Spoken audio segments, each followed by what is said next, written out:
اس کا حلیہ بھی حضور صلی اللہ علیہ وسلم نے احادیث کے اندر بیان کیا ہے۔ دوسری بات یہ کہ اس کے ہاتھ میں قوانین قدرت، گویا کہ تسخیر کائنات گویا کہ نقطہ عروج کو پہنچ چکی ہو، تمام اختیارات الہی تقریباً اس کے ہاتھ میں آ چکے ہوں۔ جو بڑے سے بڑے معجزے اللہ تعالیٰ نے نبیوں کو دیے ہیں وہ معجزے کر کے دکھائے گا۔ وہ مردہ کو زندہ کرے گا، مردہ لوگوں کی افواہوں کو لے کر آئے گا، ان کی روحوں کو، اگرچہ جھوٹی روحیں ہوں گی، وہ شیاطین جن ہوں گے جو ان کا بیس بدل کر آئیں گے، لیکن یہ کہ وہ لوگوں سے کلام کریں گی۔ یہ اسپرچولیزم جو اپنی انتہا کو پہنچا ہوا ہے یورپ میں اور مغرب میں، یہ در حقیقت اسی کا ایک مظہر ہے۔ وہ کھلے بیابان کو کہے گا جہاں بالکل چٹیل جو ہے کچھ صحرا تھا، گلو گلزار کر دے گا جب چاہے گا، جب چاہے گا، جہاں چاہے گا بارش برسائے گا۔ فاصلہ اس کے لیے بے معنی ہوگا، اس کی سواری وہ ہوگی کہ جس کے دونوں کانوں کے درمیان فاصلہ 80 ہاتھ کا ہوگا۔ یہ سارے جو آج آپ کی اس ٹیکنالوجی کی جو انتہا جا رہی ہے اور جدھر جا رہی ہے، اس کو اچھی طرح سمجھ لیجیے۔ آج سے 100 سال پہلے شاید انسان ان چیزوں کا تصور نہ کر سکتا۔ کوئی سواری ایسی بھی ہو سکتی ہے جس کے دو کانوں کے درمیان کا فاصلہ جو ہے وہ 80 ہاتھ کا ہو۔ آپ کے یہ سارے جیٹس جو ہیں وہ کیا ہیں؟ ان کے رڈارز جو لگے ہوئے ہیں، دونوں کان ہیں ان کے۔ اس کا ایک قدم اگر مدینے میں ہوگا تو دوسرا بیت المقدس میں ہوگا۔ اس کی آواز پوری دنیا میں سنی جائے گی۔ سنی جا رہی ہے کہ نہیں؟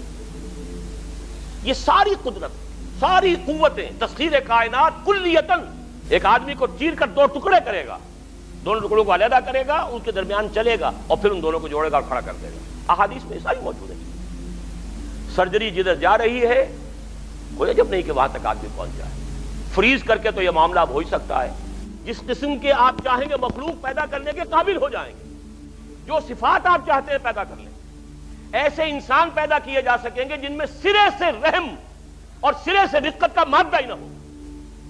ہیومن روبوٹس، جن کو جہاں سے جو حکم ملے گا، جس کو کہا گیا قرآن مجید میں، ایسے غلاظ اور شداد لوگ پیدا کر دیے جائیں گے کہ جن کے دلوں میں کوئی رحم نام کی کوئی کسی شے کا شائبہ نہیں۔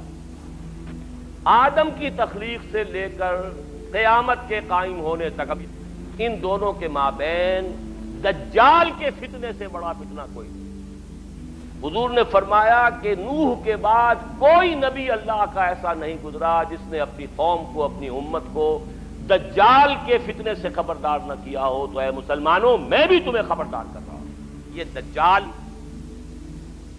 دو دجل کرے گا۔ وہ شخص جو جھوٹا مسیح ہونے کا دعویٰ کرے گا، المسیح الدجال۔ جیسے حضور نے فرمایا میری امت میں 30 دجال اٹھیں گے جو نبی کا دعویٰ کریں گے، اور پھر ایک وقت ہوگا کہ جب کہ ایک شخص کھڑا ہو جائے گا یہود میں سے مسیح ہونے کا دعویٰ کر کے، میں مسیح ہوں اور میں اب قائم کروں گا گریٹر اسرائیل۔ وہ مسیح الدجال ہوگا اور اس کو قتل کرنے کے لیے اصل مسیح عیسیٰ ابن مریم نازل ہوں گے علیہ الصلوۃ والسلام۔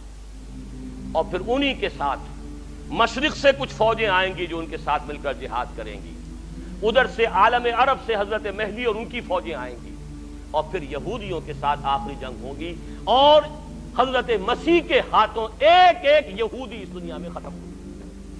3 نشانیاں وہ ہیں کہ جب وہ ظاہر ہو جائیں گی تو پھر کسی کا ایمان لانا مفید نہیں ہوگا جو پہلے ایمان نہیں لایا تھا، یا جس نے اس سے قبل اپنے ایمان میں کچھ اعمال صالحہ کی کمائی نہیں کی تھی۔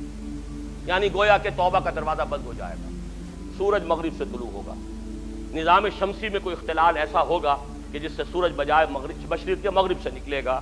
وہ خروج الدجال و دابۃ الارض، ایک زمین سے کوئی چوپایا برآمد ہوگا۔ بعض احادیث میں آتا ہے کہ مروہ کے قریب سے وہ برآمد ہوگا جو گفتگو کرے گا انسانوں سے، کہ بالکل خرق عادت، یعنی وہ چیزیں کہ جن کا کوئی تعلق اب اسباب جو ہیں دنیا کے ان سے کوئی تعلق نہیں ہے، کوئی فزیکل لا سے تعلق نہیں ہے، وہ بالکل معجزے ہوں گے، خرق عادت ہوگا۔ اور خروج دجال، وہ دجال جو خدائی کا دعویٰ کرے گا، اور حدیث میں آتا ہے کہ بہت کم لوگ ہوں گے کہ جو اس کے سامنے رک سکیں گے۔ اکثر و بیشتر جو کمزور ایمان والے لوگ ہوں گے وہ اسے خدا تسلیم کر کے اس کی پرستش شروع کر دیں۔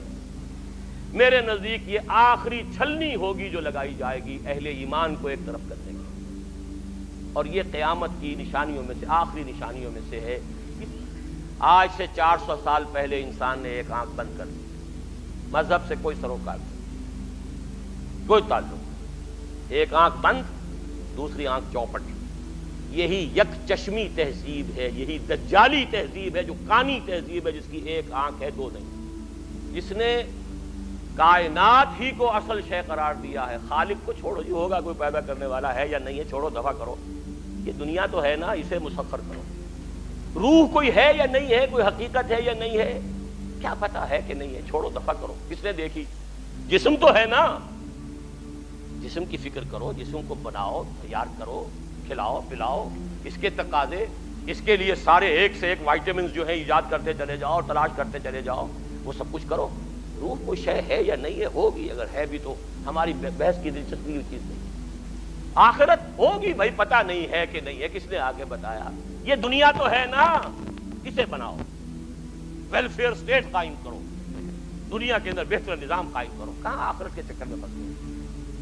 یہ تین چیزیں بمقابلہ تین چیزوں کے، خالق کائنات کی بجائے کائنات پر توجہ کرو، روح کی بجائے مادے پر توجہ کرو، حیات اخروی سے چھوڑو، ہوگی نہیں ہے، کیا ہے؟